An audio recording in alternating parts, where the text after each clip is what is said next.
Every legend begins with a victory, but this one begins with a curse. Long before people carved his name into temples, long before kings prayed for a warrior with his strength, long before mothers told their children stories about the greatest hero who had ever lived, there was only a frightened little boy who had no idea that the gods themselves wanted him dead. Tonight, I'm going to tell you his story, not as a myth, not as a history lesson, but as if we were sitting beside a fire beneath a sky full of stars, listening to a tale that has survived for more than 3,000 years. Close your eyes for just a moment. Imagine a world where mountains touch the heavens, where every river had a spirit, where every forest hid secrets, where monsters walked in the darkness, and where the gods watched every step humans took. That was ancient Greece, a beautiful land, but also a dangerous one. Because in those days, the greatest danger wasn't always a monster. Sometimes it was a god. Far above the earth, beyond the clouds, beyond the reach of birds, stood a kingdom unlike anything mortals had ever seen. Its palaces were carved from white marble that glowed beneath the sun. Golden pillars reached toward the sky. Waterfalls flowed with crystal clear water. The air itself shimmered with magic. This was Mount Olympus, home of the gods, and upon its greatest throne sat the ruler of heaven itself, Zeus. When he spoke, thunder answered. When he grew angry, lightning split the sky. To humans, he seemed unstoppable, but even the king of the gods had flaws. His greatest weakness was his heart. Again and again, he fell in love with women from the mortal world. One of them was a noblewoman named Alcmen, kind, wise, braver than she knew. From that love, a child was born. On the night of his birth, the wind suddenly fell silent. Dogs stopped barking. Owls refused to fly. Even the stars seemed brighter than they had ever been. The old storytellers would later say. The world itself paused to welcome the child who would one day challenge fate.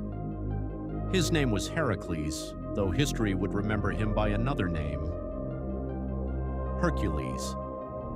But while the earth celebrated, heaven did not, high above the clouds. Another pair of eyes watched the tiny child sleeping peacefully in his mother's arms. They belonged to Hera, queen of the gods. She was powerful beyond imagination, beautiful, wise, respected by every immortal who walked Olympus. But in that moment, none of those things mattered, because all she could feel was betrayal. Every time she looked at the child, she saw another reminder that her husband had broken his vows. She didn't blame the baby, she simply couldn't bear what he represented. Yet pain has a way of turning into anger, and anger, if left alone, can become something much darker. Hera slowly stepped toward the edge of Olympus.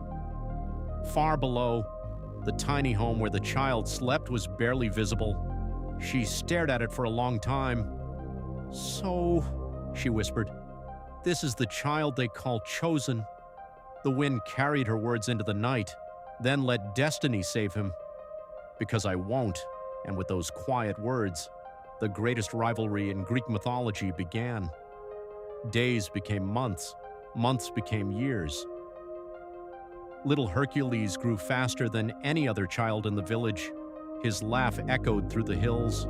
He loved running through forests, climbing rocks, and helping anyone who needed him. To his mother, he was simply her son.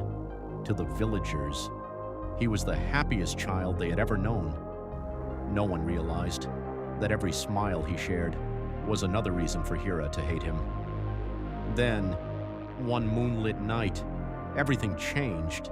The village slept peacefully. The fire inside the family's home had burned down to glowing embers. Outside, a cold wind whispered through the trees. Inside, baby Hercules dreamed peacefully until something moved in the darkness.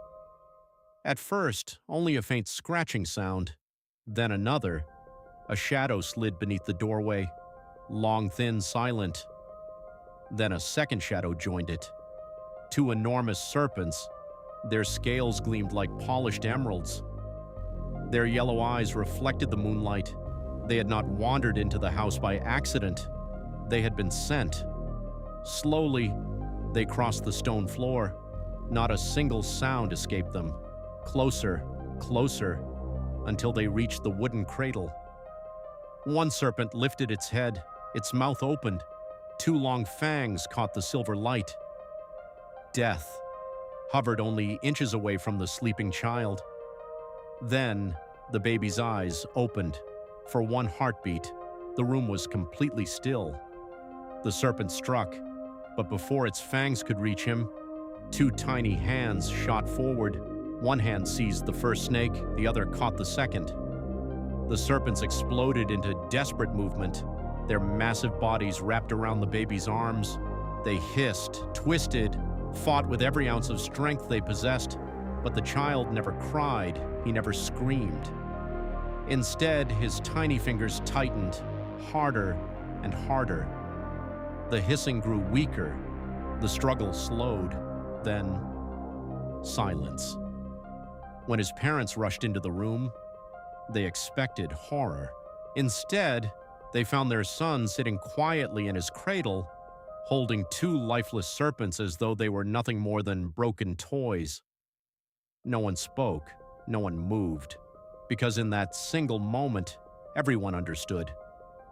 This child was unlike anyone the world had ever seen, but neither his parents nor the frightened villagers could see the terrible truth hidden beyond that miracle. Strength would become both his greatest gift and the beginning of his greatest suffering, for somewhere above the clouds, Hera was still watching, and she had only just begun.